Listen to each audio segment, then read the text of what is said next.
আমাদের বাংলা বাজার। প্রথমেই আমাদের বাংলা বাজারের একজন ব্যবসায়ী বাবু বিমলকান্তির দোকানে আসলাম। খুব ভালো লাগলো ওনার দোকান দেখে। এখন আমরা বিমলের দোকান থেকে চলে যাচ্ছি আমাদের আরেকজন ব্যবসায়ী বাবু ধীরেন্দ্রকান্তি দাসের দোকানে। ওনার দোকানটা বেশ সুন্দর, গ্রামীণ পরিবেশে সুন্দর একটি দোকান। আপনারা দেখুন এবং ওনার বারান্দায় একটি বিড়াল শুয়ে আছে। আমি এই বিড়ালটার সাথে একটু লাগালাগি করলাম। তো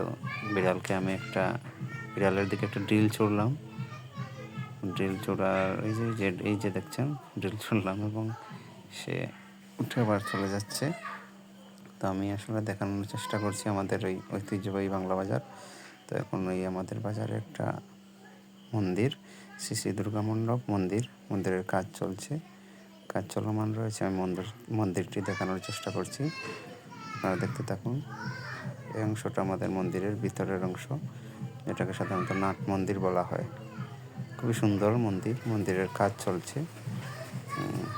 এগুলো আসলে দেখলে অনেক স্মৃতি মনে হবে, সেই জন্য দেখানো। আর এটা আমাদের বাজারের ভিতরের অংশ। এখানে আবার আমাদের এক ব্যবসায়ী ভাই, উনি ইটের এবং বালুর ব্যবসা করেন। আমাদের বাজারের একটা আনকমন একটা ব্যবসা।